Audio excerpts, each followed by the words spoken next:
Hi, my name is Charlie McGrath. I'm the founder of WideAwakeNews.com and a host on the Rinse Radio Network. It seems that the Department of Justice is going to receive $13 billion from J.P. Morgan to make their civil case go away in their involvement in collapsing the economy in 2008 with their apparently fraudulent representation of mortgage-backed securities. $13 billion.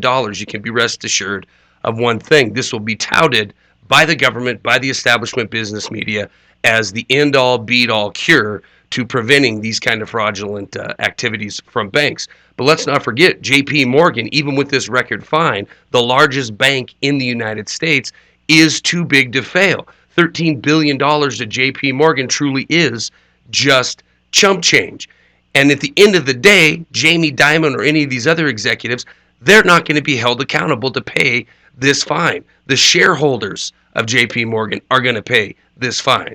But if we look at what the shareholders of the United States, the people of the United States, have paid since the collapse of 2008, it far outpaces anything that these too big to fail institutions have to cough up in the way of slap on the wrist penalties. Trillions of dollars added to our debt, our government buying mortgage-backed securities like they're going out of style, and an increase in the number of people in the poverty line, the chasm that is spread between those that have and have not to mention a recovery that is completely and 100% dependent on the Federal Reserve buying billions and billions of dollars of debt every month. All of these results, all of these things that we're dealing with now are a direct reflection on the actions of banks like J.P. Morgan, these too big to fail institutions that are still too big to fail. They're even more so than they were pre-crisis in 2008.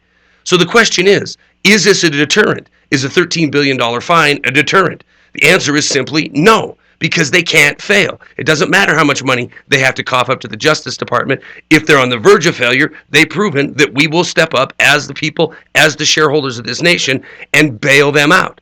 So will anybody like Jamie Dimon or the heads of these too big to fail institutions ever face jail time for the actions of their companies?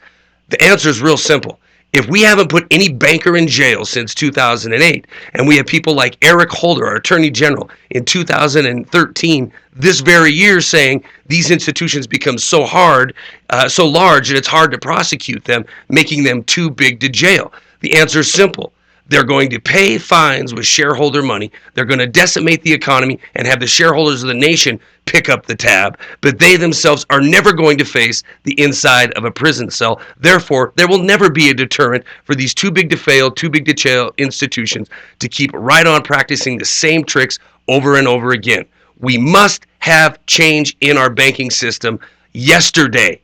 Simple. Glass-Steagall. That was a very short document that could be reinstituted to separate bank holding companies and bank investment companies, but we're not doing that. Why?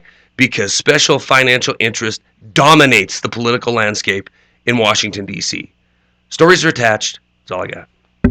Gabe Elton and Austin Rare Coins and Bullion have handed me an October 2013 special that is the most aggressive I've seen since they've been supporting independent media.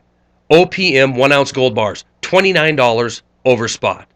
1 ounce silver rounds, 99 cents over spot. Gabe Elton's direct line is 800-552-4109. You can visit him online at austincoins.com. I'll put a link to the specials down below. Thank you, Gabe Elton. Thank you, Austin Rare Coins and Bullion, for supporting independent media. Please take advantage of these October 2013 specials.